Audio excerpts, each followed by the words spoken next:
What's up, guys? Enjoyed the stream last night. Hope you do more formats like that. Yeah, we will. We would definitely will. Barks, what a stream last night. Fantastic. Buck B, Dusty was crusty. Probably past his bedtime. Yeah, I think it was. I think it was past his bedtime.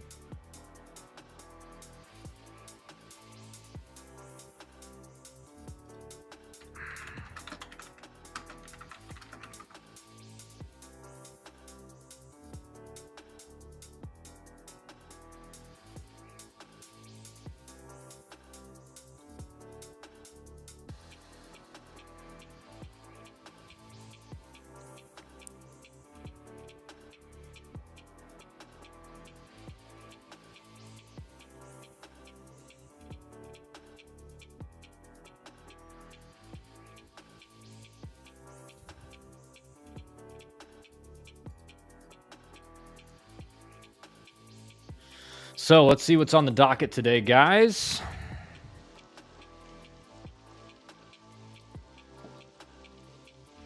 Where is my D1 baseball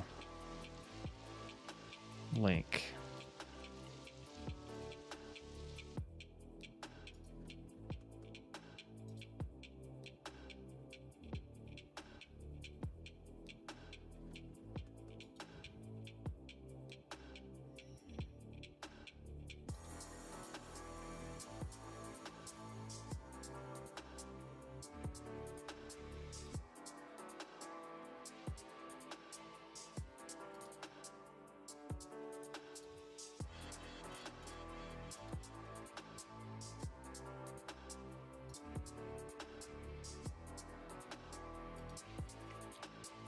A&M is enjoyed the stream last night. All right, you said that already.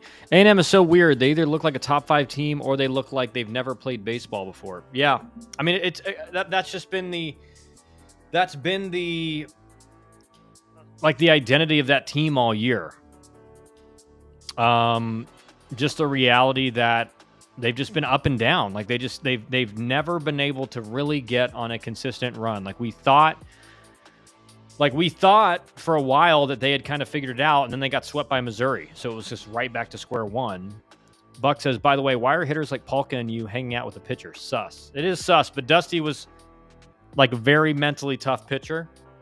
So we kind of, he fit in better. He fit in better with us.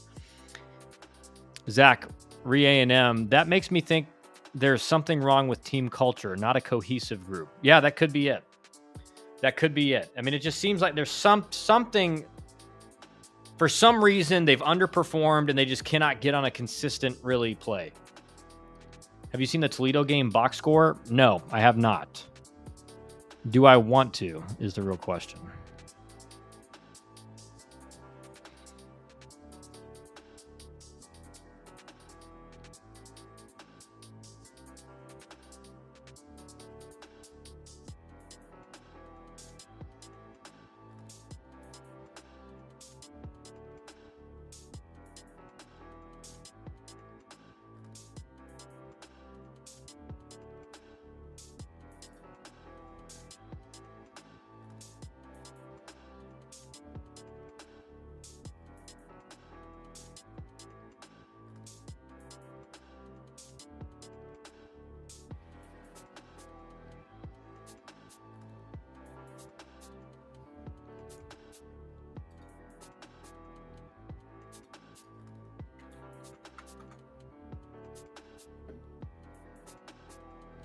All right, let's look at the live scores. Let's pull up the games that are going on right now.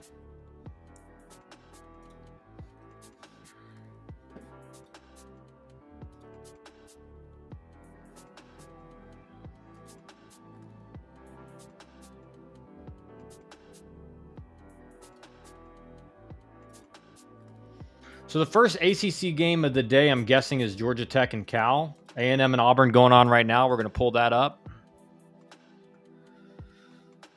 In a rain delay, 16 runs on 4 hits in 2 innings. Oh my gosh.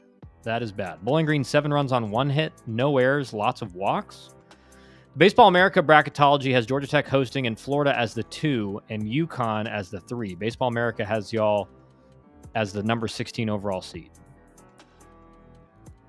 Well, that would be a monster of a regional with, and to be honest, I mean, again, that's like if Tennessee, I mean, that's what you're going to get. If Alabama's going to be a 2 seed, so they're a potential. Florida's going to be a 2 seed, so they're a potential. And Tennessee could potentially work their way into a host, right? Because Florida lost yesterday, right? Am I right about that, guys? Granted, my son has a game today in New York and it's upper 40s and raining. Yikes. That's brutal. Yeah, it was basically a hurricane rain. They couldn't throw. Yeah, well, I mean, why are they playing in that? Like, integrity of the game, guys. Big Ten tournament has 3 meaningless pool play games today. Yeah, I mean, that's why that format. And I saw somebody, I think it was Next Level Baseball, complaining about the SEC and ACC format being single elimination and every team in the tournament. I get that. I get that every team being in the tournament. Like, I don't like that. But also the complaint was, well, there's basically no chance for the lower seeds to win the tournament. And it's like, well, yeah, that's the point. If you're the lowest seed, you should have the hardest possible route to winning the ACC tournament championship or the SEC tournament championship. Like, they shouldn't all have the exact equal ability to win the championship. Like, the highest seed should have the easiest route to winning the tournament championship. So I got the criticism of every team being in it, but then to go on and say, man, the lowest seeds have like no chance of winning. It's like, yeah, that's the point. Like, if you did not play well in the regular season, you shouldn't have an equal chance to win the ACC tournament. You still have a chance to win it, albeit a harder one. We want Bama. Zach, if UCLA loses to Michigan, they drop out of top 16 RPI. Yep. Toledo postponed until 5 Eastern, 6.5 hour delay. Wow. Yeah, Ole Miss won 3-1. Yeah, that's what I thought. I was just wanted to make sure. But yeah, so I think Florida will be a for sure 2 seed. Definitely could be a potential 2 seed at Georgia Tech. Or you could put them at Florida State. I mean, this is what I don't understand. Like, for some reason, Georgia Tech was automatically slated to go to Georgia in every bracketology before they won the AC regular season title. Why is Florida not just going to go to Florida State? Like, that would be a great rivalry thing in the regional. Georgia Tech does not want Florida in their regional. Yeah, make Cal beat everybody to win it since they couldn't do it all year. Yeah, I mean, that's the point, is if you're going to have every team in the tournament, the lowest seeds have to win 5 straight games, right? Like, that's the whole point, is that if you're a high seed, you have to win 3 straight games. Florida to FSU makes too much sense. Yeah, I don't know. I don't know why Florida would not go to FSU. That should be the first chance. I mean, that should be like the first place they go, because FSU is also not going to be a super high seed, right? But they should get a fairly difficult 2 seed. By the way, really cool in Hoover to see all the kids there on the berms chasing foul balls. I saw a big kid body a smaller one earlier. Have to bring your A game in the South. Yeah, you do. Daniel Palka says, I'm here. What's up, Dan? A lot of rave reviews of the stream last night, even with Dusty being a little bit ridiculous. A lot of really good takes on the stream from last night. So good, well done, Dan. UCLA 175. All right, so they're probably locked in now. I think UCLA. I think they've taken care of business and that they'll be a host. WBE, another bad rule that might be done away with by now, not being home team every game in the regional you host. Yeah, and I agree. I think it's like, can we just give the regional hosts like they should get the advantage of being the home team every time? I don't get that either. Doesn't make any sense to me. Like, they were one of the top 16 seeds. Like, they should be a host every time. Dusty B. Dan, Palka was on fire last night. Got to watch out for Dusty post 8 p.m. Well, hey, I mean, A&M is up 3-0 on Auburn here, top of the 5th. Like, we got ourselves a game, and Auburn needs to get some runs on the board.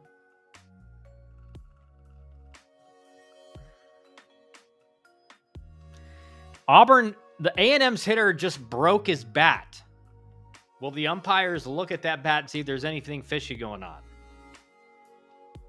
We have a broken metal bat. That's called getting sawed off. Yeah, it snapped around his back after the swing. Paulka and Kyle were good last night. Dusty, he's better as a chat troll. Troy survives Texas State 4-2. Wow. Troy really needs, I mean, they need to, they're on the bubble right now. But a few solid wins, they'll be okay. Would love to see A&M, or Dusty says, Buck B, I am going back to my hole and will troll accordingly. Dusty got real opinionated on the stream last night. Would love to see A&M make a run. If they play in championship game, do they have a chance at regional? I don't know, dude. I think they have to win it. And the only reason I say that is because they got swept by Missouri. Right? Like the only team in the SEC that this year to lose to Missouri, and not only did they lose one game or lose the series, they got swept. So I think that alone is making it. And Jace Lavalette just got hit on the hand, and that it's not looking good. Like he is in serious pain. Again, you get hit in the hand no matter what. If something's broken or not, you're in serious pain for a few minutes. Right on the hand, check swing. It did look like he went around. But definitely squared him up in the fingers on his top hand. And this is not a good sign when the trainer is like loosely trying to pull the glove off and his fingers are shaking.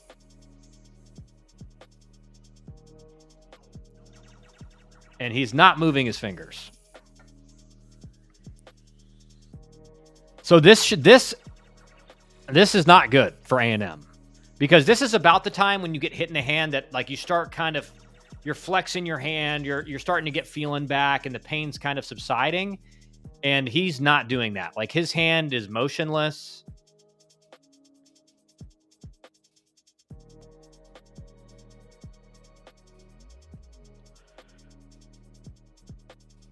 Not looking good, but he is walking to first base. So we'll see what happens after this inning. I mean, but the other thing is this, like, do you want him diving back, sliding on that hand? Like, and just instinctually you put that hand down. WBE will fill the baseball knowledge void left by Dusty.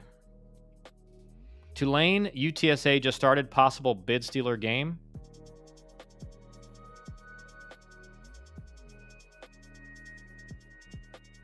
Yeah, I mean, UTSA's in, so if Tulane makes a run, you know, wins that tournament, they could be in. They will be in. And then UTSA will be in, so a bid will be stolen. Lavalette might have broken finger there. You can see the swelling on his knuckles. Yeah, I mean, I'm actually surprised he's on base right now. And he did not get a jump to first base. He's saying he needs to come out of the game. He's going like this. He's going like this to the dugout.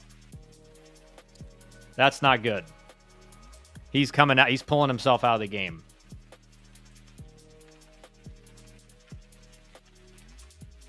Yeah, I think we're right. I think you're right, Buck. And that's what I was saying. I mean, usually like 2 or 3 minutes after getting hit, you're starting, like, he's not moving his fingers at all still. Usually you're over there, you're flexing your hand if nothing's really wrong, and it hurts, but like it's starting to kind of subside. He's still over there like limp hand, not moving. Ball got really far away from the catcher at first base, or from the catcher towards the first base side, and he didn't even try to go to second because he's in that much pain. That's a bit, hopefully, bad bruise or something, but just from the way he was holding his hand, I feel like there's something's broken in there. Dusty Isaacs, what was the worst take of the night on last night's stream?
Oh, wow. A lot of chats coming.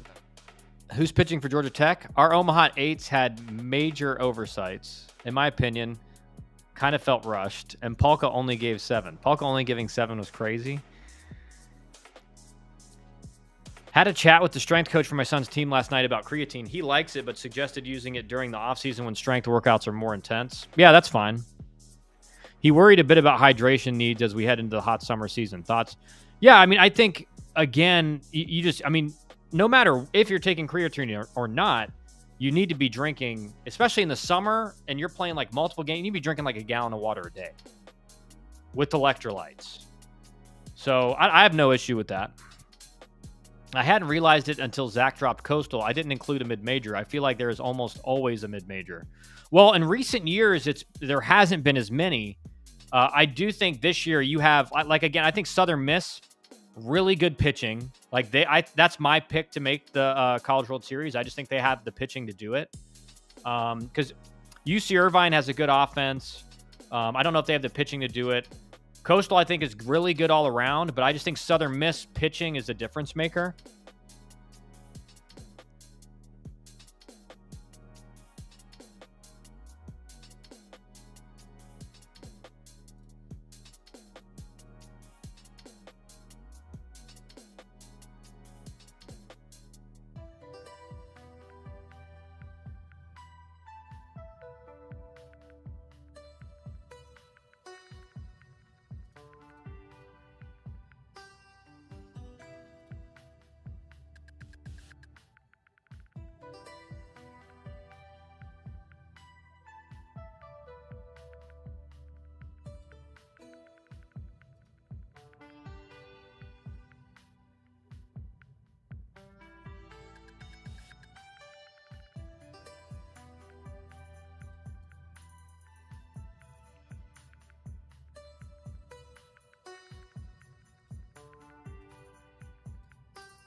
Sorry, I was looking something up. All right, let's go through the chat here. Dusty went 6 of the D1 baseball top 8, UVA, Georgia Tech. Thought we were going to get just the top 8 for a minute. Zach, if Coastal wins their conference tournament, I'm assuming they will be number 8 national seed. Yeah, that's definitely a possibility. No mid-majors last year, but a couple in the years past. Evansville was 1 win from Omaha last year. Dusty, UVA was my sleeper, but that was before 2:05 Eastern time where they suddenly bubbled even more. Yeah. They made, it was like 5 errors, like 2 balks, What do you like to use as an electrolyte additive to water, the powder or drops? I just put salt in there, man. Just put like a good salt in there. Did y'all see Aaron Fitz' tweet of all of UVA's mishaps last night? Yes, that's what I was talking about. It was unbelievable. Dusty says 16-11 is in, though. Even if they only win one versus FSU, that would have put them 17-13, which is a really strong year. Yep. Virginia has to be in. And even if they had gotten swept, their RPI still would have improved. So if they get a win or two, like how much better was their RPI? Although the way they played non-conference early part of the year was really bad, so that killed their RPI as well. Virginia has to be in. Northeastern is my dark horse. They have the pitching to make it through a regional. That's Palka's dark horse as well. Kyle engaged the chat one time, man. Yeah, sorry, I was looking something up. Yes, the extended silence is uncomfortable. AFK. UVA had a game with if it could wrong, it did. Where if it could go wrong, it did. Yes, they did. Auburn has put a run on the board here in the bottom of the fifth. Nobody out. I'm guessing it was a solo shot because I didn't see it.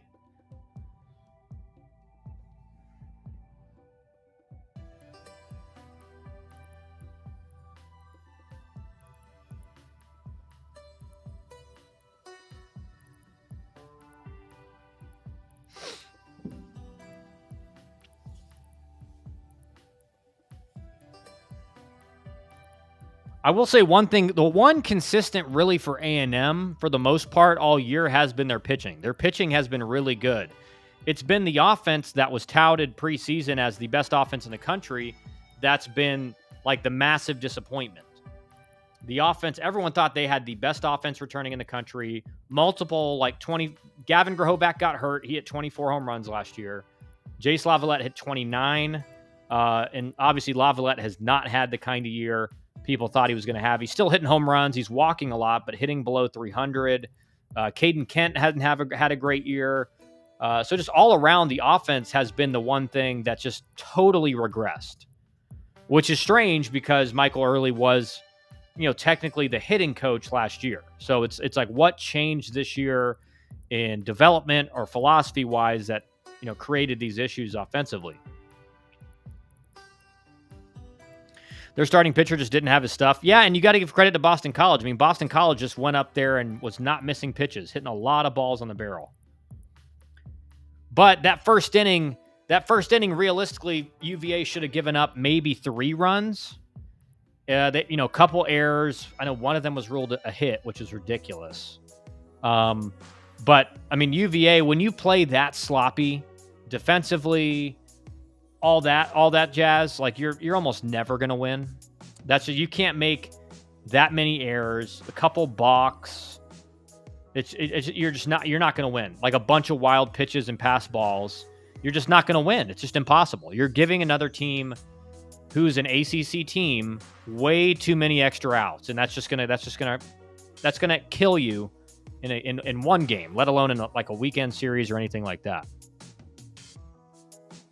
Well, Auburn feeling a little bit better now. Jace Lavallette's out of the game, and you finally kind of broke up the shutout.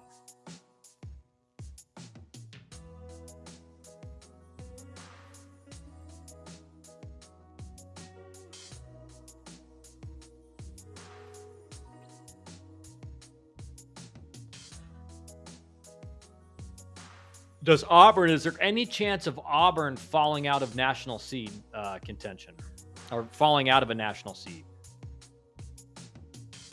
with a loss to A&M here? Like, that's the thing. It seems just like every game in these tournaments has postseason ramifications.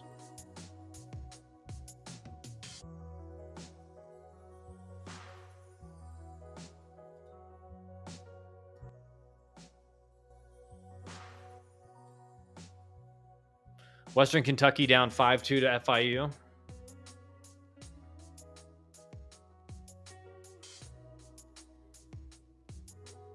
Is Western Kentucky in trouble, man? Like I mean, again, it's like not just the ACC and the SEC tournaments. It's all the tournaments. It's like all these teams that are potential at-large bids. If you have a bad tournament, especially in some of these tournaments where it's double elimination, and you go 0-2 in tournament, that's a huge difference for a lot of these mid-major teams. Makes the series more enjoyable when there's ramifications. Oh, 100%. And I think this year, more than any year in the past, it seems like these conference tournaments are way more important for overall hosts, if guys are at large or not. I don't know why, but it just seems like this year. I mean, I mean, in years past, sometimes you look at the tournament as like, it's not going to have a major impact. Like, there's a few teams it may have an impact on. And I think part of it is, especially when it comes to host, is you have teams in the ACC like North Carolina State and Georgia Tech, who's a projected host. But like Georgia Tech, it's everyone in D1 baseball is like, I mean, you could just get the feeling from them, like if Georgia Tech loses tonight or today, like you could see a lot of them saying they don't think Georgia Tech should be a host, even though I think everyone here probably agrees they should be. And then a team like NC State, if NC State, makes a run, does NC State get a hosting spot? And Auburn gets picked off as soon as they reach first base with 2 outs. The guy stole, and here's the thing: when you're facing the lefty and you're going first move, you don't stop. Like, you just go and hope the first baseman makes a wild throw or the pitcher is kind of slow getting the ball over there. He went, and then he stopped, and then now he's just out. So bad base running there for Auburn with a runner on base at 2 outs.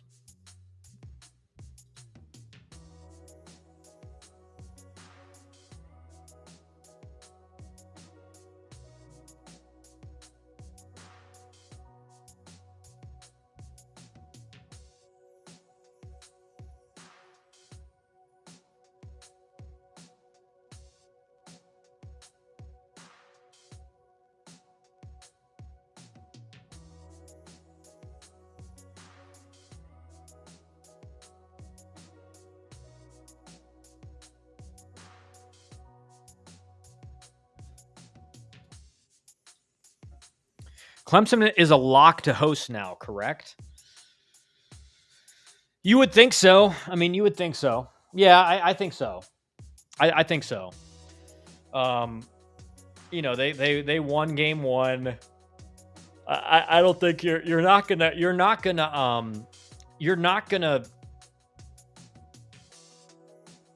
give Clemson any kind of negative ramifications for losing to NC State, who was one of the best teams in the ACC, right?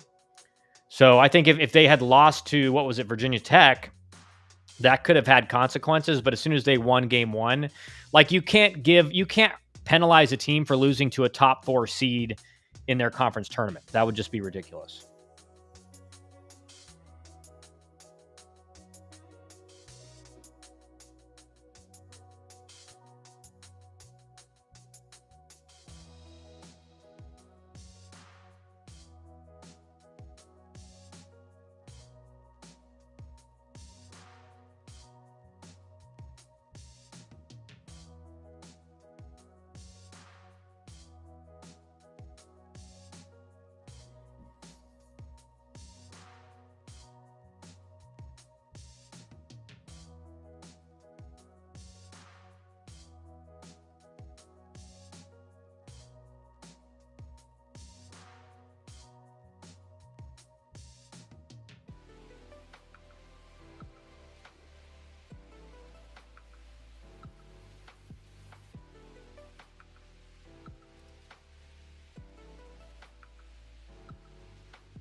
Trivia: last time regular season ACC champ won the ACC tournament.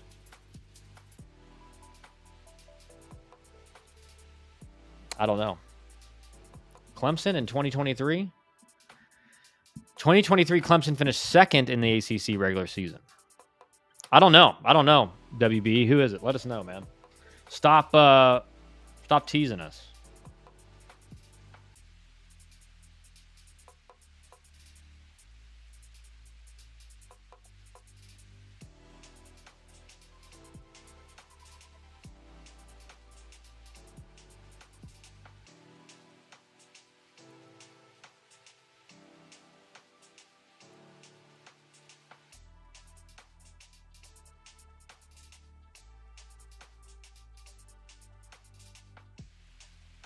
And Kyle played against this team.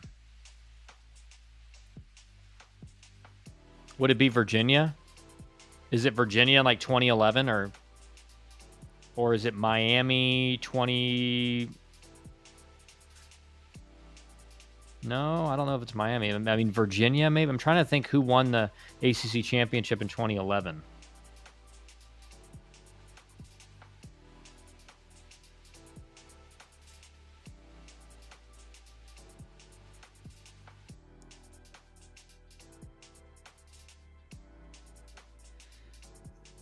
(2013) North Carolina Tar Heels. Yeah, they were good that year. They were good that year.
All right, let's see here.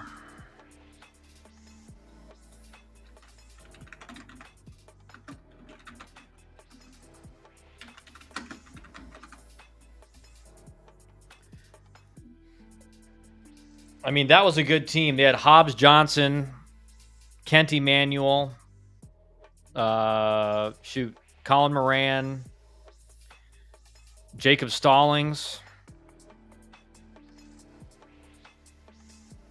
Quite a few big leaguers. Hobbs Johnson wasn't, but he made it up to AAA with the Brewers. They had a really good team. And a couple good freshmen, I believe, on that team as well. Western Kentucky has woken up. 5-4 now, and they have second and third no outs. Ooh. I mean, just bunt, man. Like, just safety squeeze and get the runner to third and get the run in.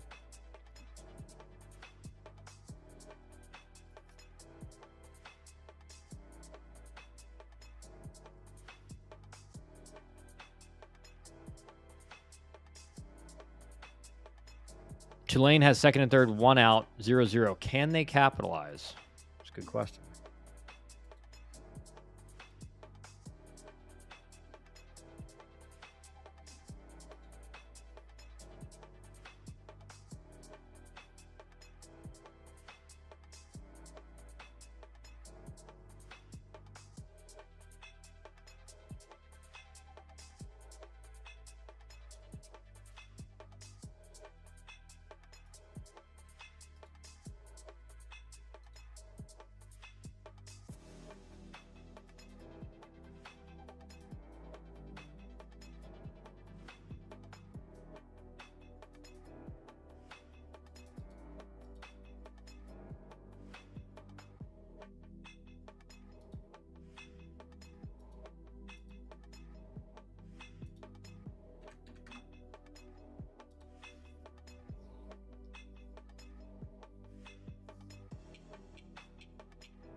Tulane had second, third, no out, strikeout, and pop up. Now 2 outs. Yeah, I mean, 2 out double. Well, it paid off.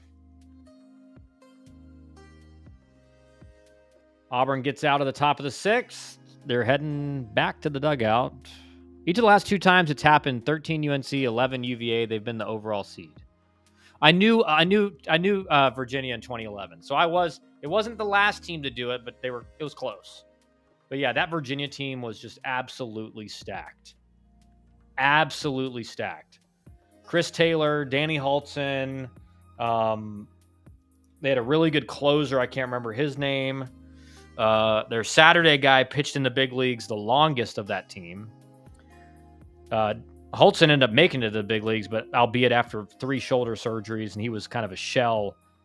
Or I know shoulder, maybe some elbow in there. I mean, he was just a shell of his former self, but he still made it to the big leagues. Chris Taylor was a shortstop. Like, they had a really good team.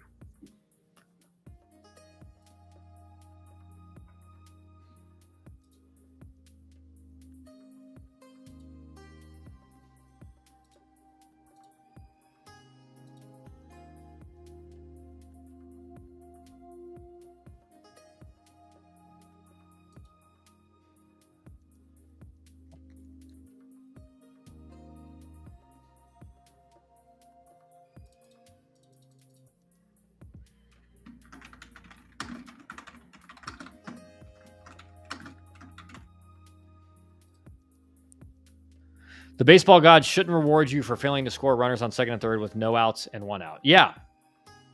Yeah, and to be honest, like, the reason you see that happen so much, Zach, is because players at the amateur level, I mean, not the amateur, but I mean the high school level, travel ball, like, they are not, and again, this isn't everywhere, but they are not really taught, like, hey, runner at third, less than 2 outs. Look at the infield defense. Usually the corners will be in. And then the infielders, just middle infielders will be back. Unless there's a runner at first, and they're going to be a double play depth. But you just got to hit, like, and again, with the runner at first, now you got to elevate, get it to the outfield. But you come up with just a runner on third or runner at second and third, no outs. Like, you just hit a ground ball up the middle.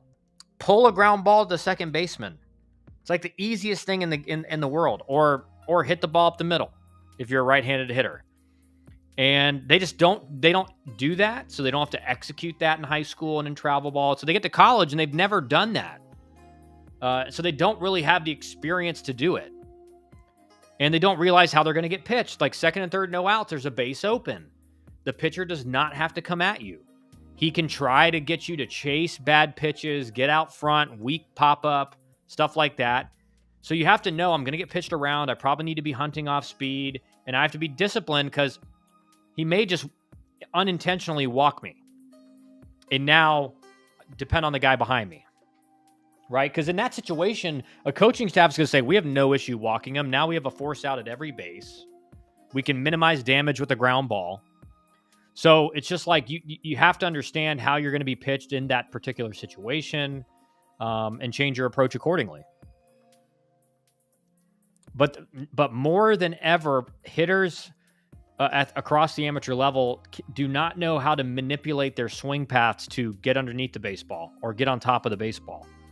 And that was something that guys that came up in my generation, you just kind of knew instinctively how to do that because you were taught how to do that. That was drilled into your mind in BP in high school and in college. 2-run bomb, 4-0 Tulane. Wow.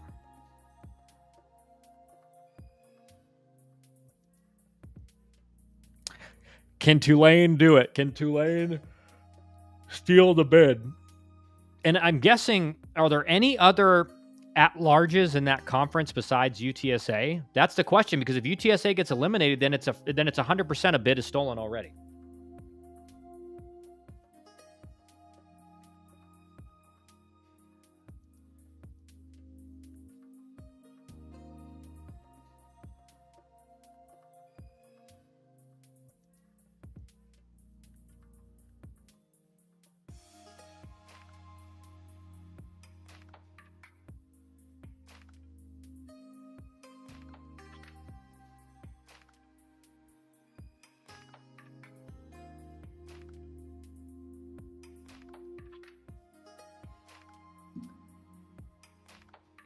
Hey, Kyle, my Cavaliers went down. Do we still have a shot? I think you do, JD. Just to be honest, I mean, they went 16-11 in ACC play. I think they have to be in. They had an atrocious start to the year. And I'm not saying that shouldn't have any impact on stuff,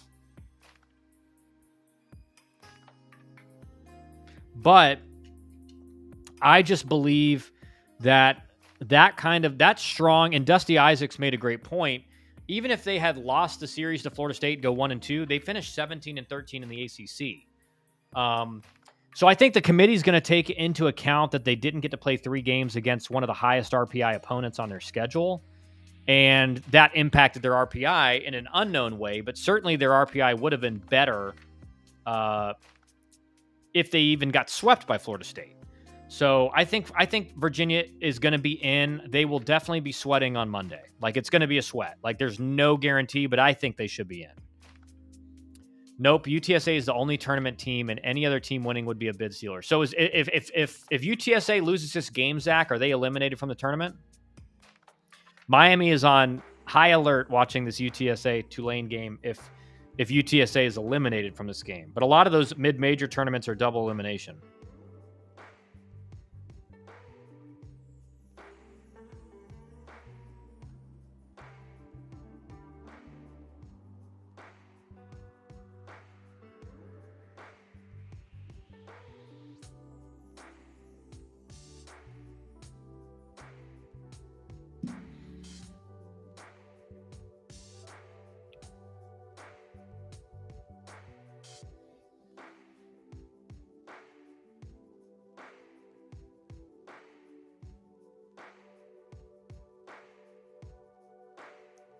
I just realized I didn't bring my drink downstairs. I will be right back, guys.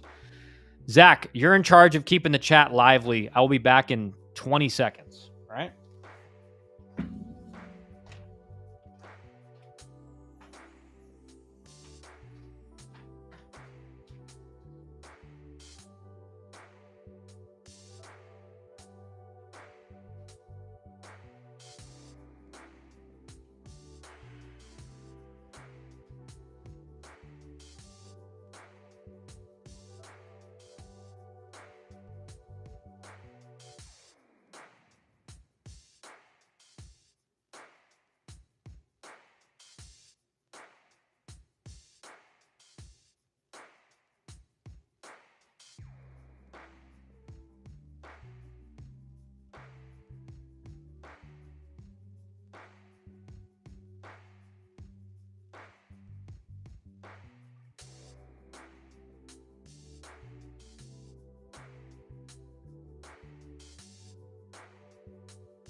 All right, I'm back, guys. Don't worry. Don't worry.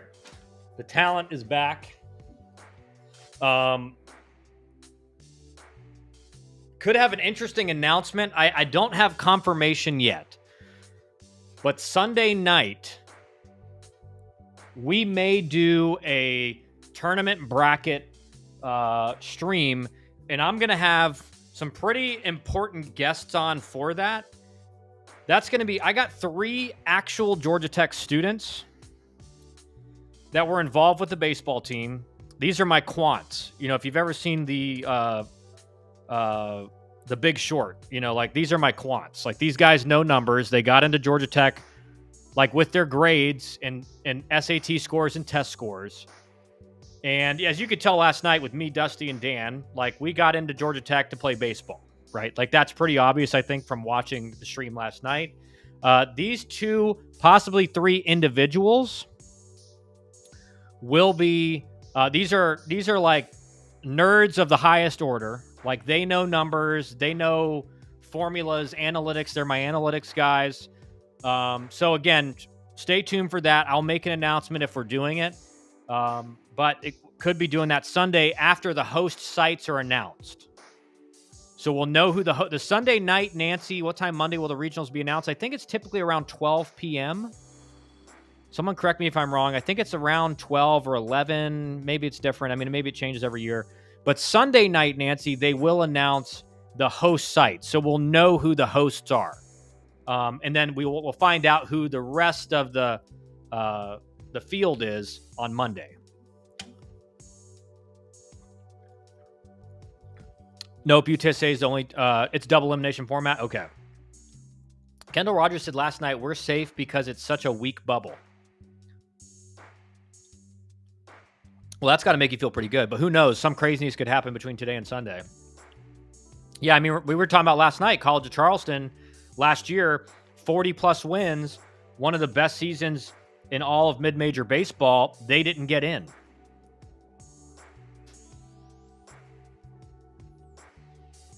Where is Dusty? Who knows? He's probably on an all-hands call doing something like that. Oh, can A&M turn 2? No way they turn 2 there. Okay.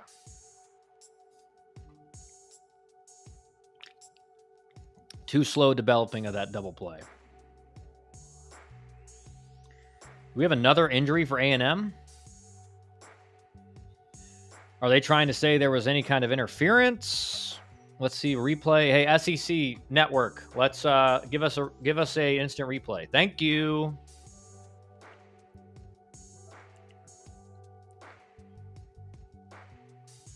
Nope, he just fell backwards. You know what's crazy too? Excuse me. What's crazy too is guys of my generation, like you see these guys now, like they get barely tapped by a kid sliding into second base. And they're like interference, they're all mad. Dude, we were taking guys out left and right. Like it was like to be a second baseman or a shortstop 15 years ago in college baseball and professional baseball, you had to really have good footwork around second base. You had to really know what you were doing or else you were getting leveled. And now it's just like a guy barely taps them and they're like throw their hands up and flop and that looked like it was crushed. Good play by A&M's left fielder running it down. Man, I thought he got that. I thought McMurray got that a little bit better. That might have been that's probably a little bit too much in right center or left center, but it might have been off the wall at Plainsman Park. But I think it was too much to left center. Yeah, it was. Great jump by the left fielder. Center fielder wasn't going to get there. He's an all-hands kind of guy. Yeah, he is. 12 p.m. Nancy. Nice.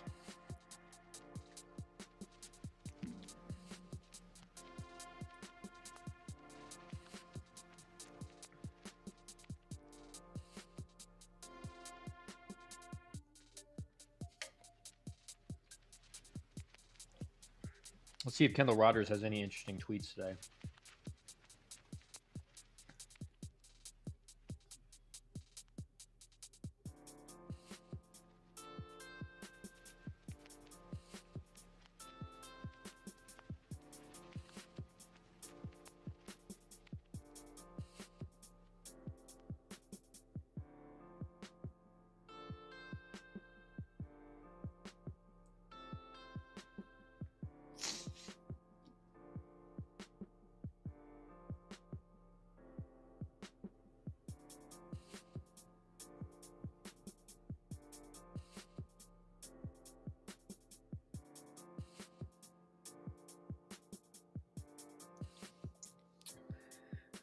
Is the Georgia Tech lineup and pitcher out yet? Let's see. It should be. You would think it would be. It's usually pretty. It should be pretty soon.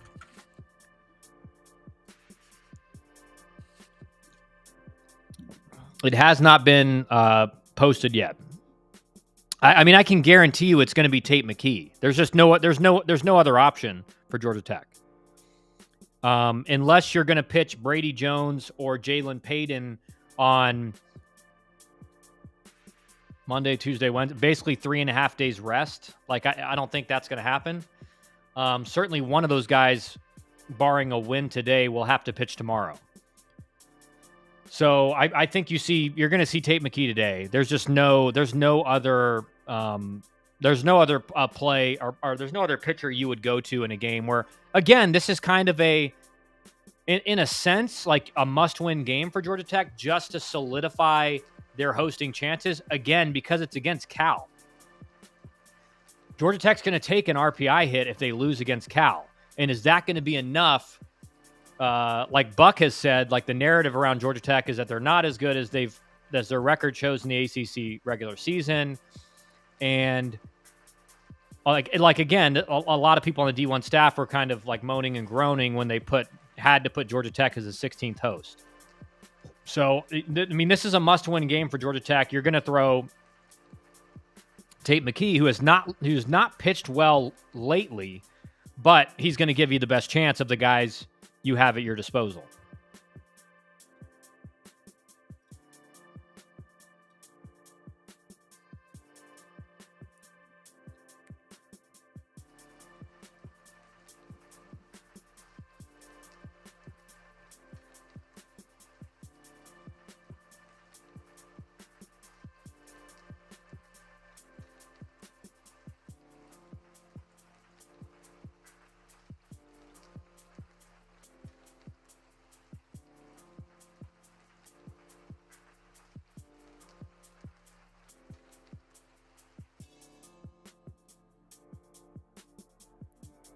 McKee list is probable on the Georgia Tech game notes. Jones tomorrow. Yeah, I mean, there's no other. You're not going to throw anyone else on the staff, right? Because this is a big game. You're not going to throw someone out there that hasn't had any experience throwing in a big game. And there's just not a lot. The only other arm that's kind of built up, it would be Connor Ciccoli, but he did not look good against Duke, right? So you're not going with him. And you did have, if I pull it up here,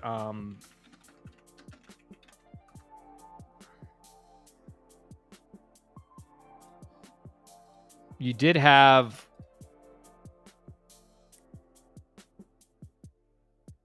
Caden Spivey, who's made 5 starts on the year.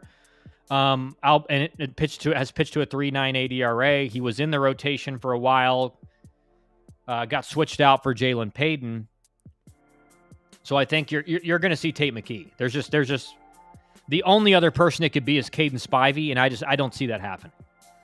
I don't see it happen. I think you're going with Tate McKee, and you're hoping he can kind of bounce back, and just keep the Cal bats at bay, and hope your offense runs into a Cal team that has played. This will be their 3rd game in a row, and just outscore Cal.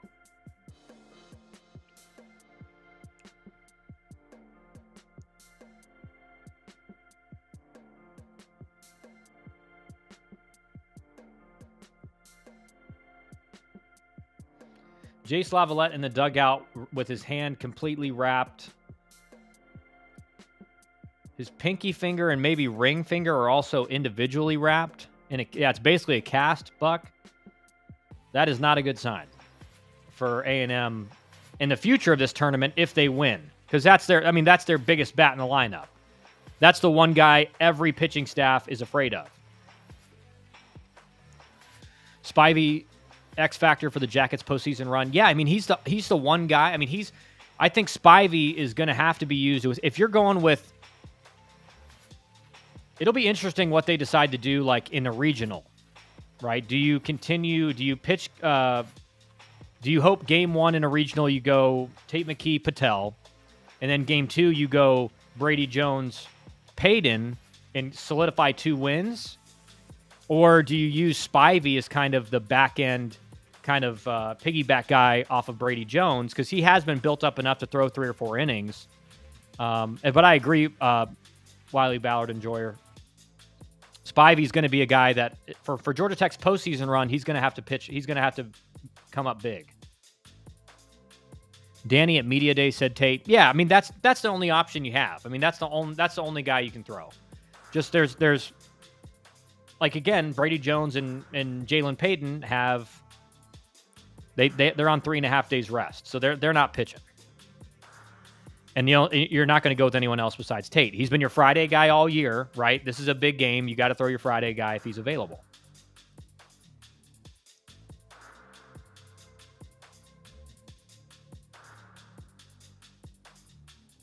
Doubt they have an X-ray there, and he probably didn't want to go to the hospital, so likely precautionary. Yeah, I agree.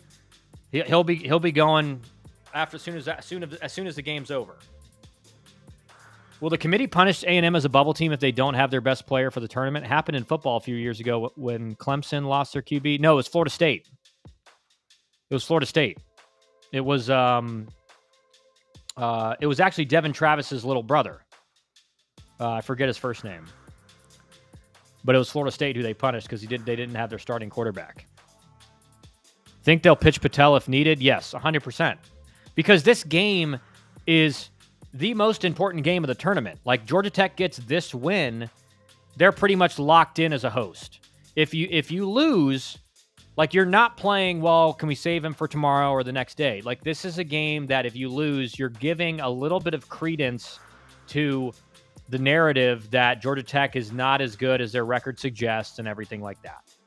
So it's all hands on deck. You're throwing Patel if you need to. And now, best case scenario for Georgia Tech is Tate McKee gives you 6 innings, offense gives you a big lead, and you don't have to go to Patel. But if it's a 3, 4, maybe even 5-run game, you're going to Patel. If you have a big, maybe 5, you kind of make sure Patel knows, like, he's got to get ready if the situation gets sticky. But if it's a 3 or 4-run game in this offensive climate, like, you're bringing Patel in. Jordan Travis, that's right. That's right, Zach.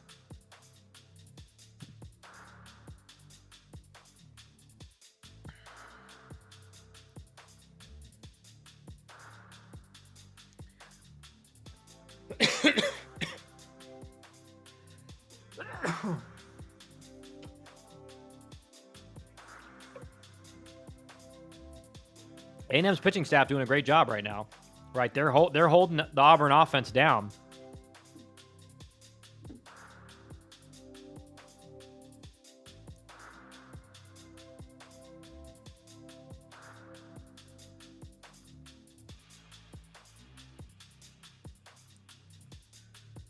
Caden Kent just drove one down the right field line. Foul. Would have been a double. Landed just foul. 1 foot foul.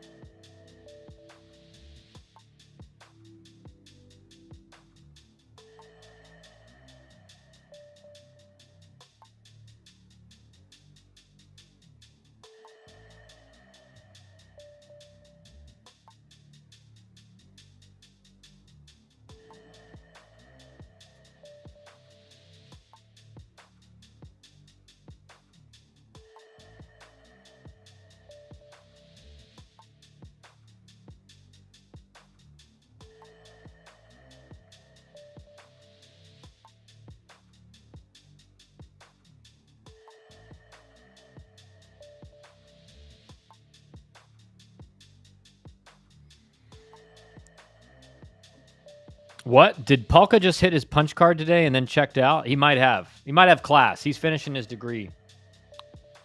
Coach K, what's up, Coach? I got a big tournament this weekend. I know you're not a fan of travel ball, but do you have any advice on devolving to the next level?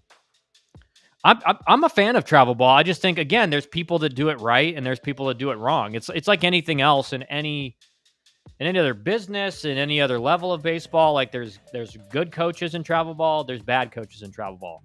I do think on a whole, travel coaches, from what I have seen, are kind of let players run wild. Like, they let them do the craziest stuff. Like, they're talking trash to other players all the time. I hate that. But what do you mean by any advice on devolving to the next level?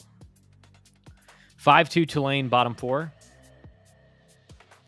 Kent really doesn't look that much like his father, especially on that swing.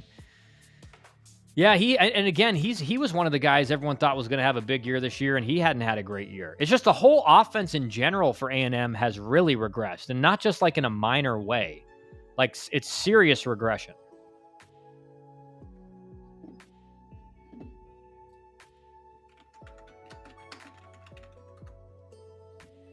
Like, if we look through A&M right now, look at their stats.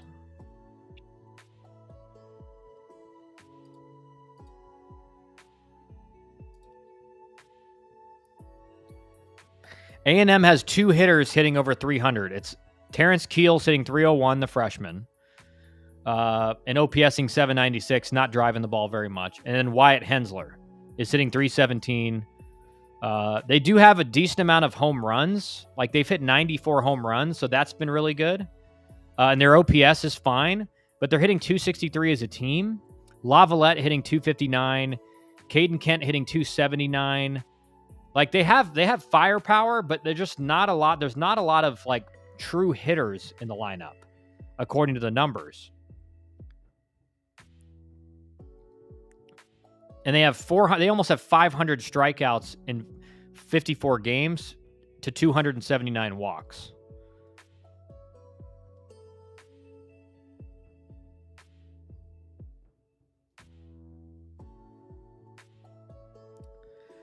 Their walk rate's good. Their slugging percentage good. A lot of strikeouts. Batting average not great. And they've scored 389 runs in 54 games. Which, again, equates to about 7 runs per game, which is not what anyone thought this offense would do.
Ten strikeouts per game. What is this, MLB? Yeah. SEC Network said they had X-ray on site. Oof, that's bad then. That's bad.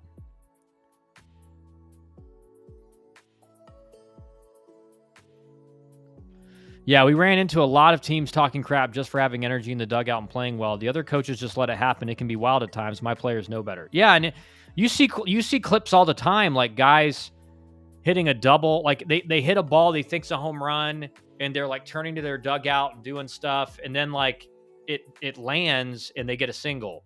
Or pitchers, like first inning, they strike out the first guy and they're cussing him out. And it's just like, you got to hold high school kids to some kind of standard. Like, that's just ridiculous. So you're right, Coach K. Like, and I'm glad you hold your guys to a higher standard. And you're right. There's a difference between having energy and just talking trash to the other team. Those are not the same thing.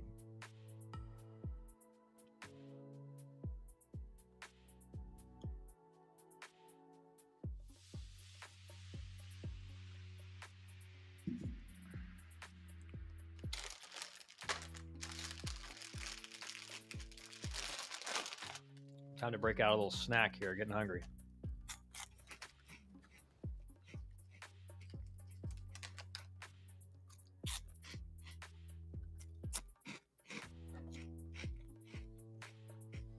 Well,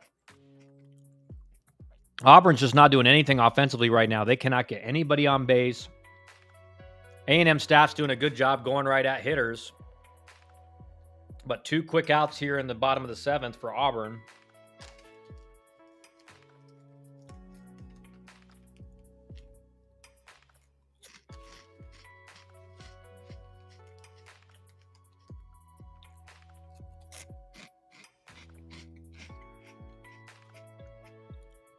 Flamin' Hot Cheeto fries, Buck.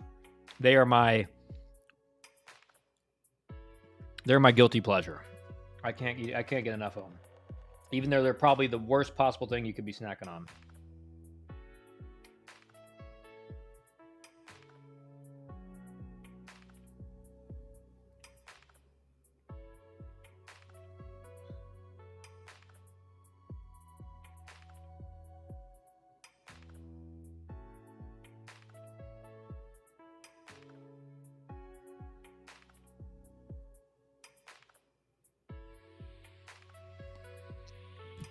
Excited to see Liam Doyle versus Texas. Tennessee probably locks up a host with the win. Yeah, I think so. I mean, if you beat the number 1 seed in the SEC tournament, you lock up a host for sure.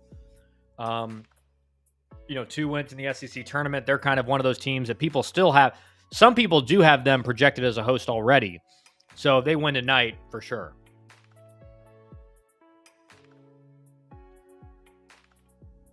Great play by Terrence Keel, running that ball down in center field. That is definitely a run scored, and if he misses that, it's definitely a triple too. Big play there by Terrence Keel in center field. Do energy drinks dehydrate you? Yes, they do, because it's got caffeine in it. Caffeine dehydrates you. So if you're drinking energy drinks, you got to drink even more water. Yeah, we practice running on and off the field, and when we do hitting practice, I do a point system of running out of the box. That's great, man. Few plays in baseball is entertaining than a ball hit over the center fielder's head and running it down. 100% agree. Especially when they're going full speed and you know it's going to be close. And again, in a big situation like that, he misses that or it hits off his glove. Not only if your left fielder's not backing up on that in that play, like if he's just sitting there watching the play, that's a potential inside the park home run type play. I should have been specific. Red Bulls. Yeah. Anything with caffeine, Zach, is going to dehydrate you. It's a diuretic. So look up what diuretic means. It's going to force you to go to the bathroom more than what you drink. So you're actually going to lose out on fluids. But again, if you drink one of those a day and you're drinking a lot of water and hydrating, you're fine. But if you're drinking an energy drink and then you don't hydrate and then you go play a summer ball tournament at Lake Point or East Cobb and you're on one of those turf fields and you're baking, you're going to cramp up. You're going to pass out. I saw that 2 years ago at East Cobb. A team literally forfeited because it was about 98 degrees temperature. On the turf, it's probably 110. And 2 of their players passed out. Smitty, what's up, man? A&M will win the tourney. That's a bold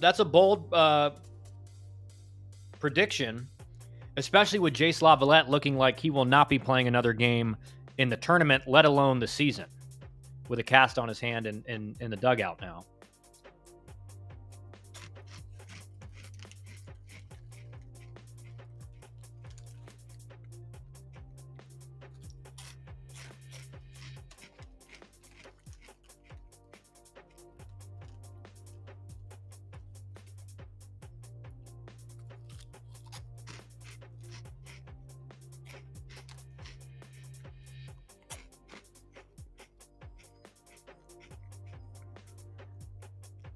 That's also a dagger for A&M or for Auburn, because when your offense is struggling and you feel, excuse me,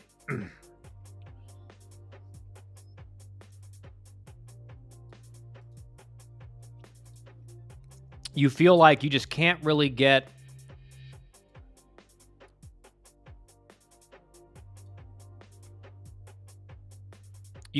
anything going offensively. And you crush one to center field. Looks like it's going to be a double. You're going to score a run, and the guy makes a catch. You're just like, man.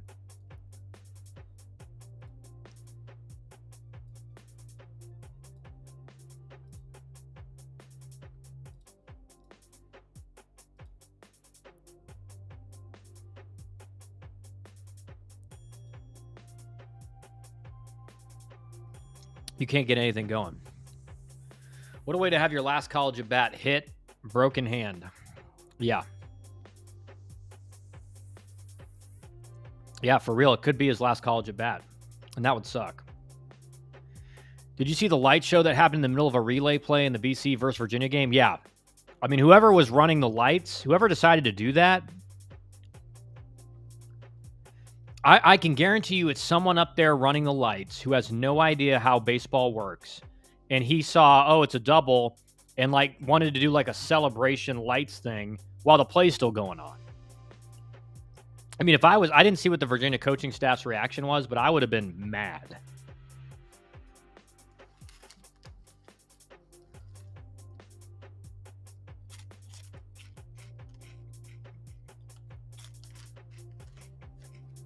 Auburn makes a pitching change here after the leadoff runner reaches base?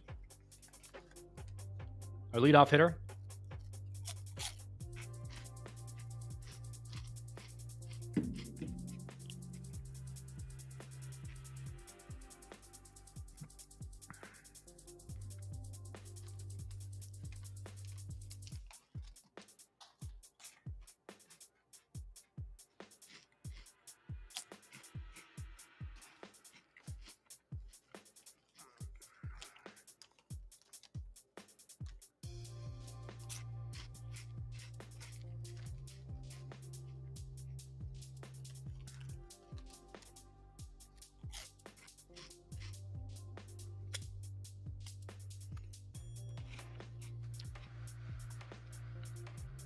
How should pitchers handle not getting a called strike? Don't do anything. Just get the ball back. Like, the worst thing a pitcher can do, and you have to think about it like this. Umpires are human beings. They will make mistakes. In my experience, especially freshman pitchers in college, they're so used to a high school zone that they get to college and pitches that were strikes in high school that are balls are called balls in college. And they start showing up the umpire. And just think about it. That umpire is a human being. He's prone to being emotional. He's prone to making bad calls. And if he starts to not like you on the mound with how you're acting, do you think he's going to be motivated to call a pitch a little bit off the plate to strike or not? And the answer is he's not going to be. So, like, if an umpire makes a terrible call, like, don't show him up, but just be like, hey, where is that? But for most calls, like, just get the ball back and make another pitch. You should know generally where it is. You should know generally, okay, that must have been low or that must have been off the plate. And as a hitter, I always tried to, like, establish a good relationship with the umpires. And what I would do is if the first pitch to me is like 3 inches off the plate and it's called a strike, I'm not saying, man, that's 3 inches off the plate. I'm saying, hey, is that the corner? Like, is that as far as you'll go? And sometimes they'll say, I might have missed that one. Or they'll say, yeah, that's corner.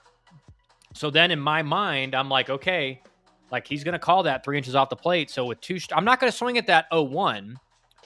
But if he throws it there 0-2, if I have to get on top of the plate a little bit more, I have to know I got to protect that 2 or 3 inches off the plate.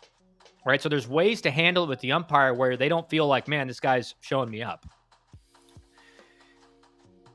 But Auburn may be a national seed regardless. Yeah, I think so. I think so. I think I would be surprised. I mean, again, the loss to A&M is different, but we'll just have to see. Coastal Carolina fans are cheering for A&M. Yep.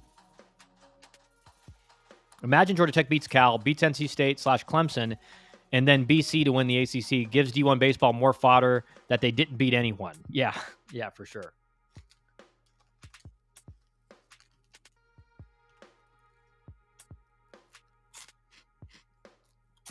But in my mind, Buck, and we talked about this last night, what a terrible bunt by A&M. Wow. Bunts it right back to the pitcher in the air. In my mind, you cannot, if you're in the SEC or ACC and you win the regular season title and you win the tournament championship, you're a national seed. Like, there's just no other way around that.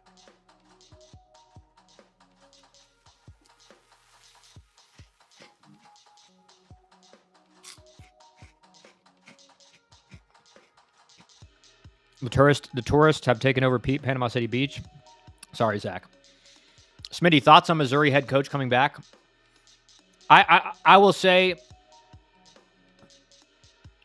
I thought that was probably going to happen when the AD a couple weeks ago in an interview said, we haven't given them the support financially and everything to really be successful in the SEC, which is fine.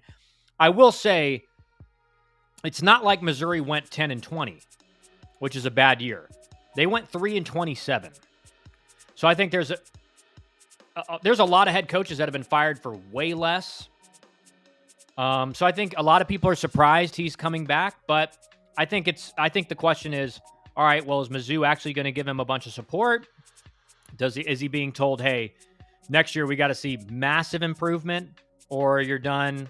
I'm assuming that's the kind of conversations that are going on. But certainly, I expected it with the AD's interview. It was almost like he was providing cover for the announcement they were going to keep him on. But I think expectations next year, like they need to do a lot better. Which is like, again, you're in the SEC. Like that's you can't go 3-27. Georgia Tech lineup has been announced. Let's see here.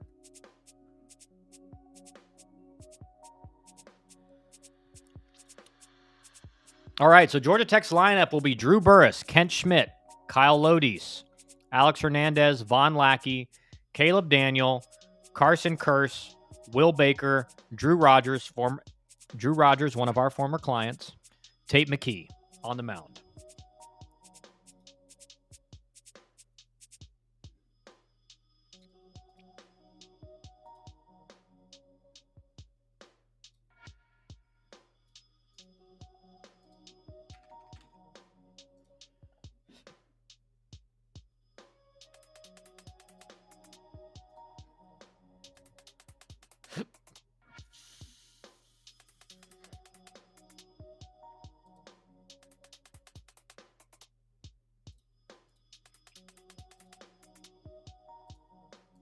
Which, again, everybody expected. I mean, there was no one else you could pitch. And again, it's your Friday night guy. Like, you're not sad about that, but he has not pitched well lately, so you're hoping he can kind of refine his form here.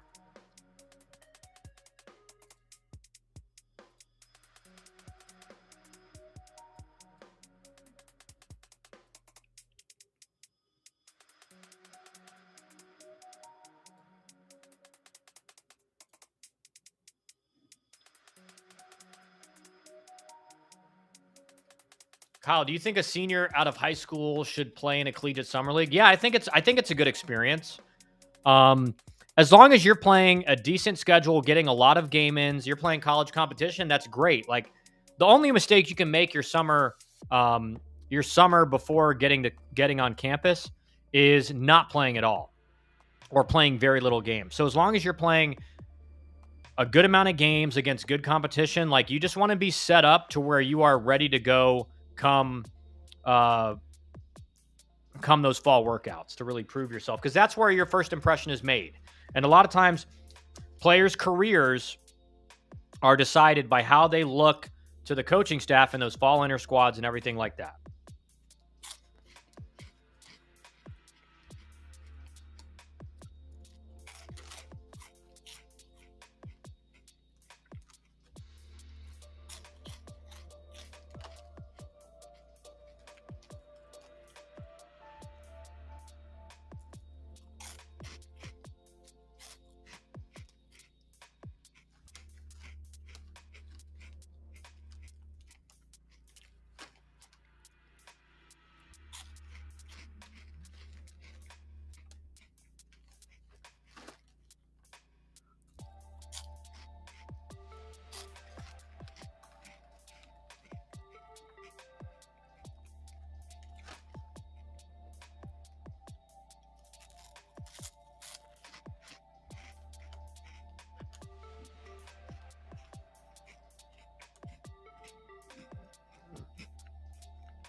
That's the one thing about Flamin' Hot Cheeto fries or anything like that.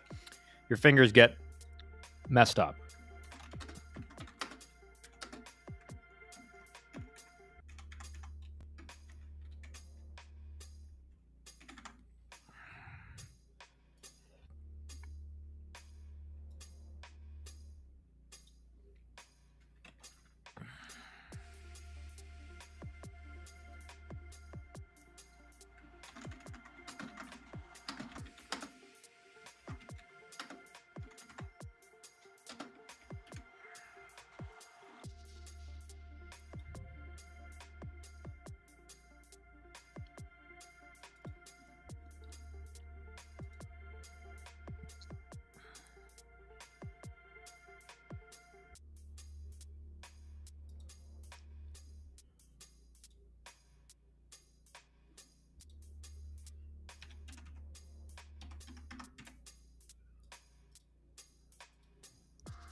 Who do you predict will win the SEC? You talking about the tournament? I have a funny feeling Tennessee's going to win the tournament. Like I have a funny feeling that like they haven't been playing well for like the most of the second half. And I just think Tony Vitello, again, like we talked about last night, like Tennessee has that postseason magic right now. And I just think Tennessee's going to find a way, like they're going to right the ship in the tournament and they're going to solidify a host and they're going to be back to being one of the best teams in the country. That's my prediction.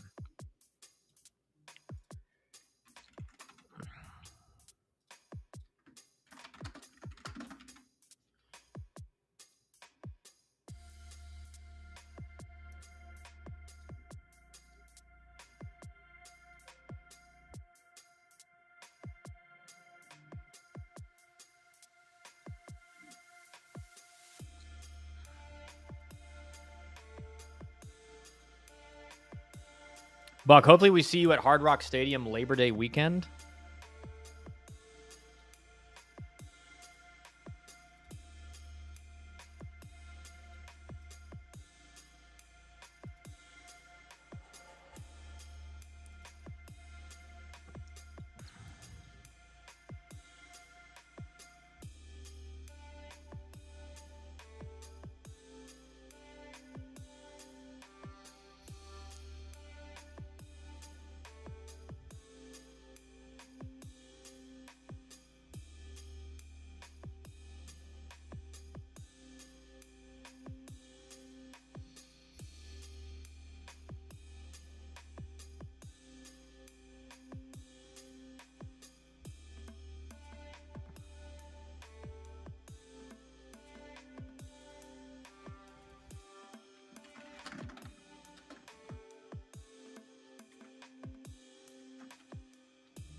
Canes is transitioning to football season.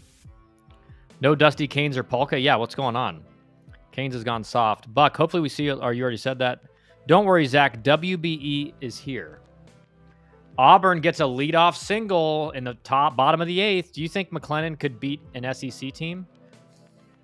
I think any given Sunday, right? Like the best JUCOs, like the best, like University of Tampa, the best D2, or certainly like the very high tier D2s, all could compete. All could compete. I will say the SEC will have the most depth of those teams, but like certainly they could beat an SEC team in a 3-game series. The question is like over 10 games, how many times does a McLennan or a Blinn win? It's hard to say.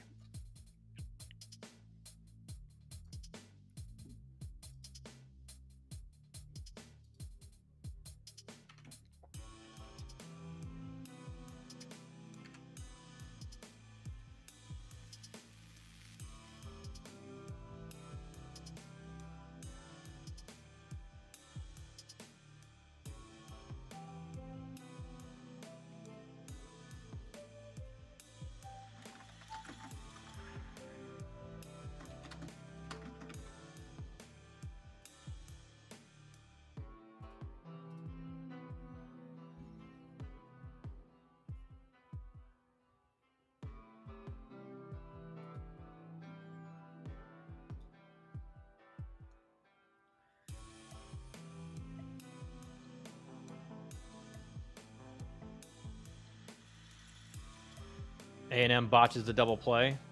Yep. You're ahead of me, Buck. Stop spoiling. I saw it, though.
Yeah, A&M missing that double play. That could end up being. It already looks like it's going to end up being massive. This you got Ike Irish at the plate. Like this is not the situation you want to be in if you're A&M right now. And this is not a good matchup with this right-handed pitcher stuff, because if he misses up and in a little bit and it comes back over the plate, good move by Michael Early. Like that is not a good matchup. Sinker guy into a big power left-handed bat. Good move by Michael Early.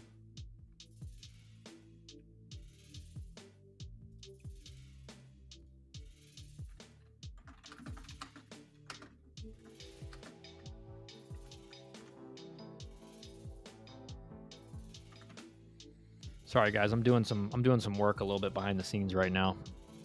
You know, got to run things in preparation for the Georgia Tech game coming up.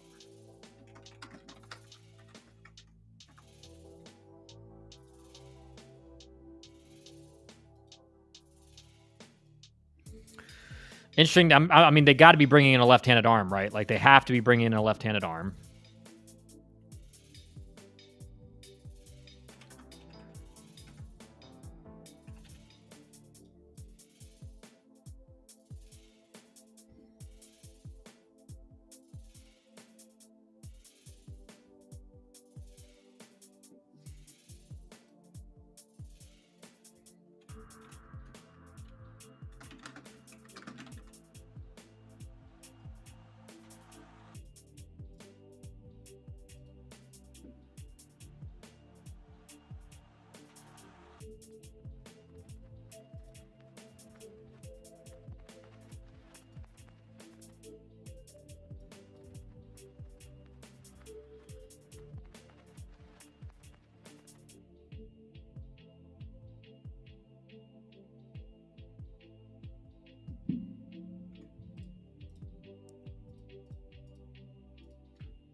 It's over. Typical A&M mental error, and it cost you.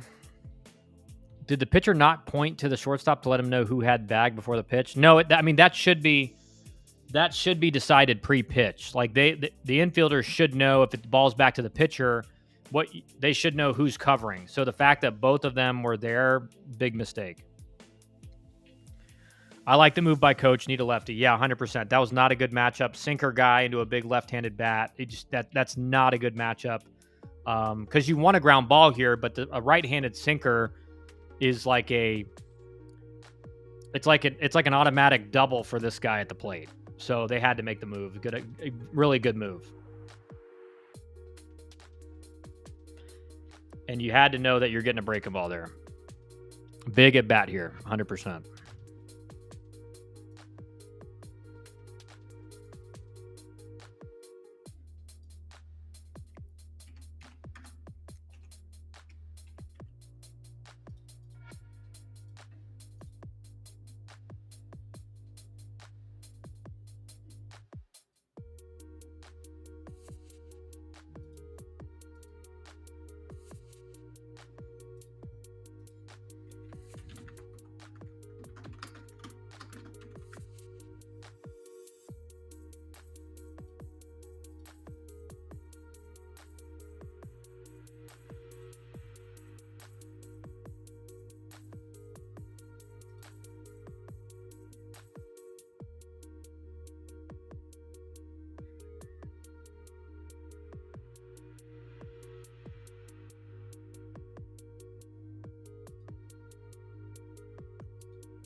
Big at bat here. 0-2 count, man. Find a way. You got to stay inside it. Try to hit a line drive to left. You got to let this ball travel. Against a lefty like this, as a left-handed hitter, you're not too worried about like a sweeper. but you just can't get too far out front. You almost have to give up on a fastball and just fight it off. You're not trying to be out front on a fastball. You fight the fastball off and wait for a hanger and sit back enough to where you can fight off anything that's kind of a spoil pitch.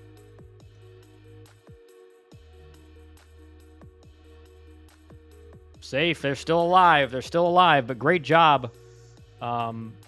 Great job by Irish to beat that out. Right? They're still alive.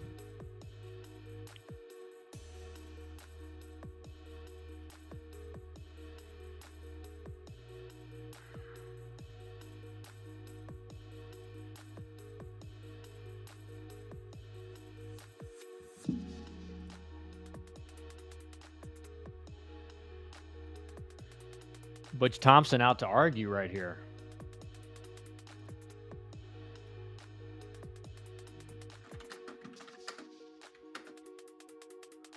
Wow, are they calling interference on that? Did they call interference?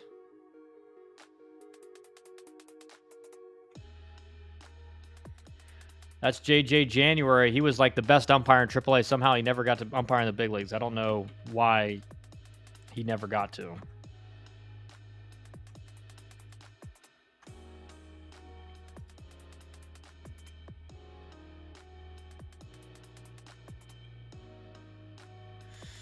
But that slide is a little bit like again, when I was playing, no one would have thought anything about that slide. But in these rules now, like that is a big mistake. That is a big mistake for Auburn.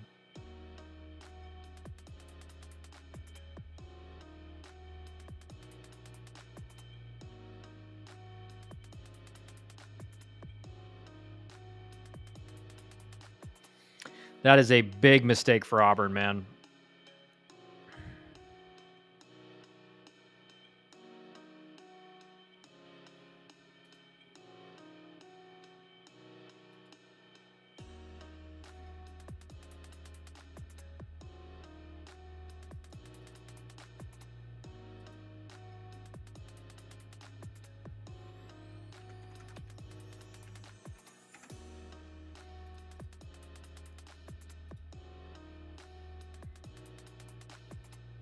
Wow, man, I cannot believe that. Like that's unfortunate because it's so instinctual for players to try to break up the double play.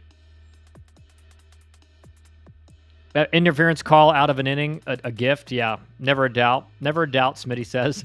Didn't slide to the bag, yeah, that's the rule. What do you think of that slide call? Well, according to the rules now, like that's an illegal slide. But do I think that should be a rule? No. Like that's ridiculous. Like he didn't interfere with the play at all. You know what I mean? It's like even if he goes straight into the base there, the runner's safe at first. So I would like to see some kind of subjective, like umpire subjective decision to say like they wouldn't have got the out at first. But according to the rules of how the game is played now, like it's just always going to be that, unfortunately.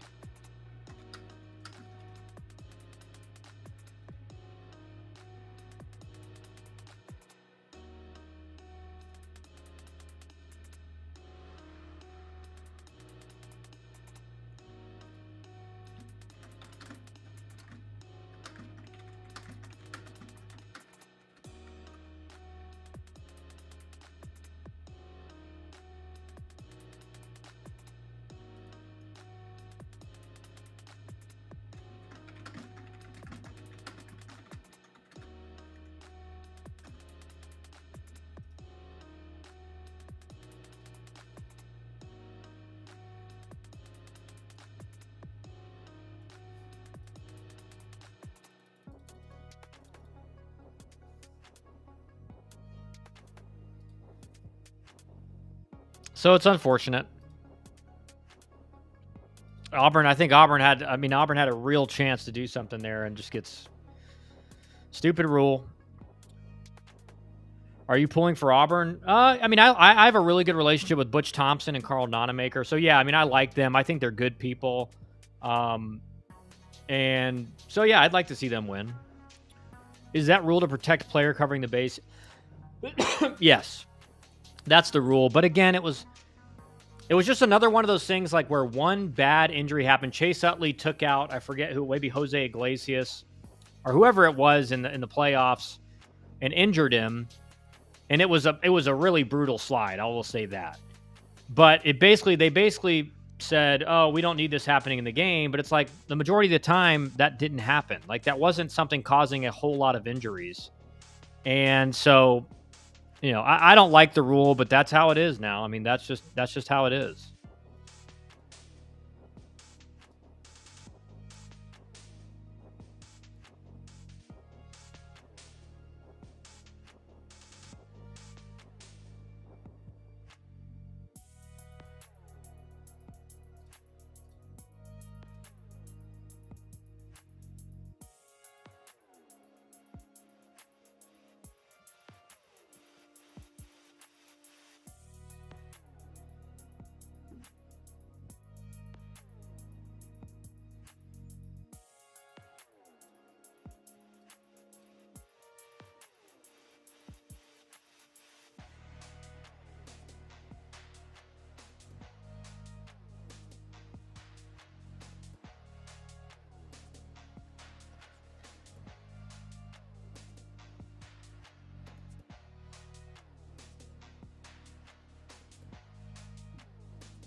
Ruben Tejada had his leg broken by that Utley, still the most hated man in Mets land. Yeah. What does Auburn losing this game do to regionals? I don't think it will have an impact. Like, I guess it could, but I think Auburn still is probably a national seed. Pitcher looking good. Yep.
So I saw on Sports Show this morning that Juan Soto got moved down on the lineup, and the next game he just looked at 3 strikes. Is that true? Yes, and the clip is really bad. Like, he definitely took those pitches on purpose.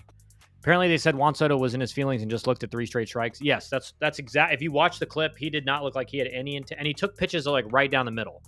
Like Juan Soto is one of the best 2-strike hitters, like best hitters on the planet, and like he took 3 pitches that he usually probably would have swung at least 2 of them. He took all of them. It looked really bad.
All right, Kyle, let me see. Ignore what I said yesterday. Go Georgia Tech. Sorry, Zach. There's no redemption. That's up to you, Kyle. Kyle, please address. I think Zach was just not in the right state of mind. Like, we all make mistakes, so I'll allow it for now. But another comment like he made yesterday, or whatever it was 2 days ago, and we're like, it's an auto ban. It's like it's just a chopping block right there. Here we go, Auburn. What do you mean, here we go, Auburn? What do you mean?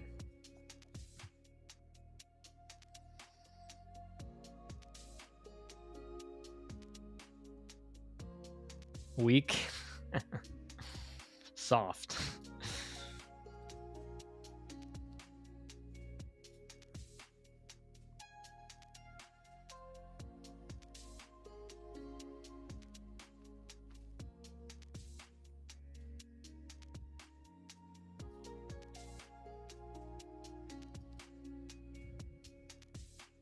Have to do this since Dusty isn't here. Yeah.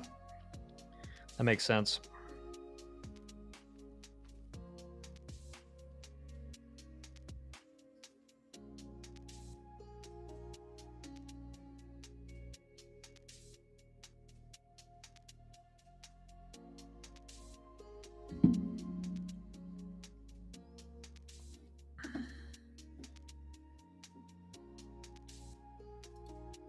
Can Auburn do it in their last AB?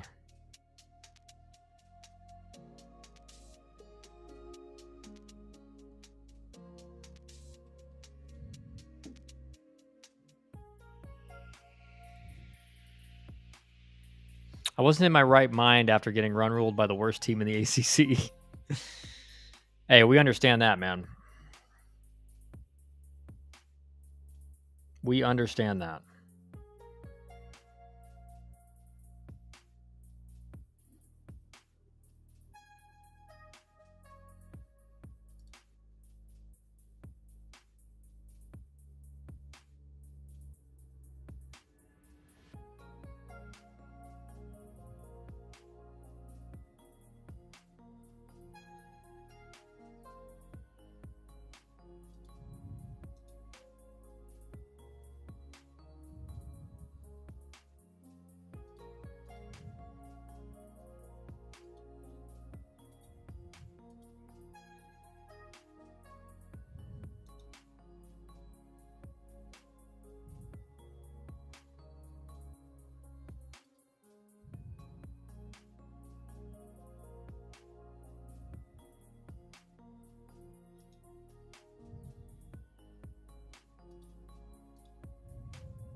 Kyle, what videos do you have coming up? So today we'll have a video about summer strategy. So what to what your strategy should be this summer. Like if you're going into, obviously like your sophomore summer, your junior summer, like what are the most important things in the summer to make sure you're doing to make sure you get the proper exposure, that the best exposure you can if you're not working with like a recruiting advising company like ours, or anything else. Like you're playing in the right tournaments. What are the best camps to get to? What's the best time of the summer to make sure you're playing in the right tournaments? Because obviously, as you guys have heard me say, the month of June has turned into like portal hunting season. So that's when coaches are all out watching the portal guys for the most part. So the majority of the high school recruiting for the bigger schools will happen in July. Frosh summer. I just mean the summer after their sophomore year in high school, right? That summer that comes right before the August 1st communication date. And then obviously the summer after your junior year as well.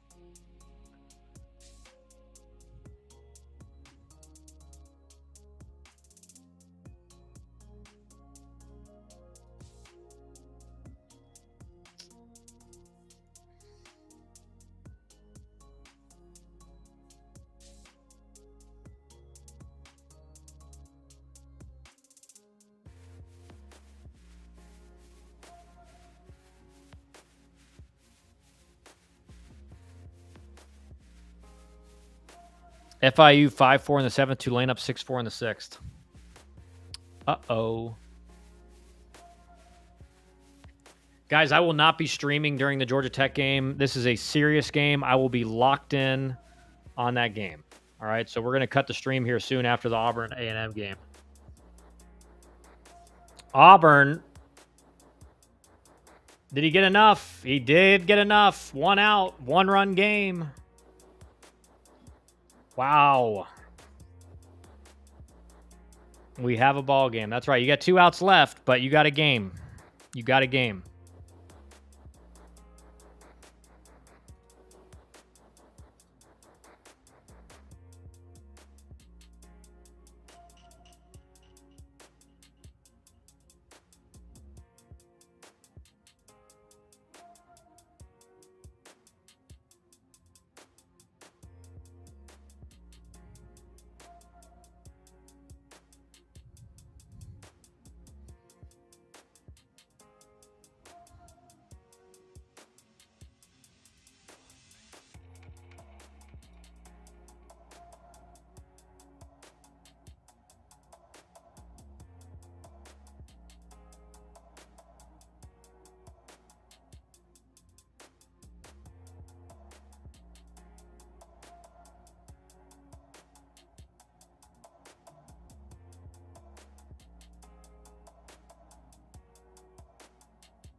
O2 count.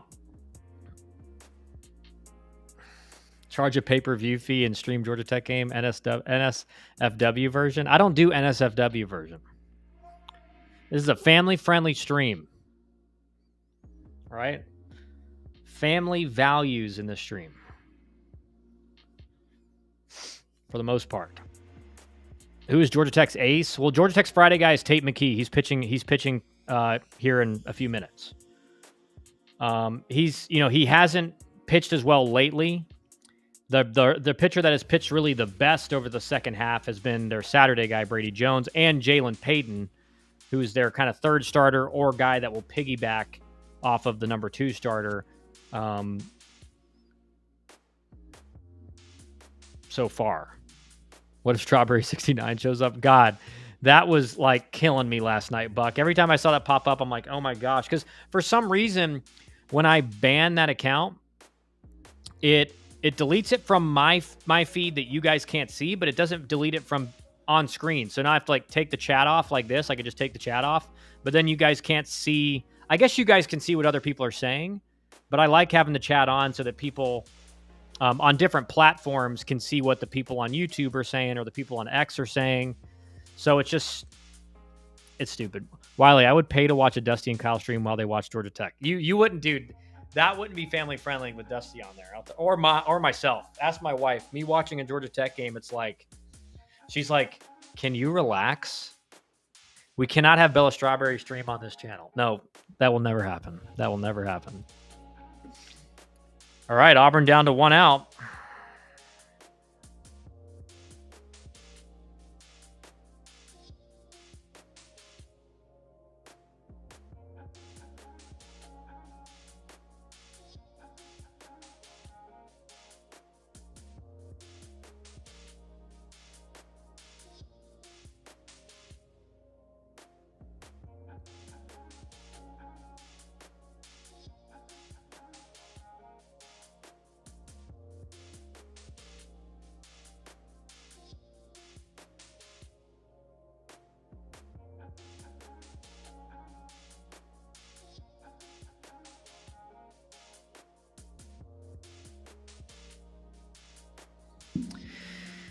Zach, 4 years ago, maybe. Now they're old dads and doze off in the top of the third.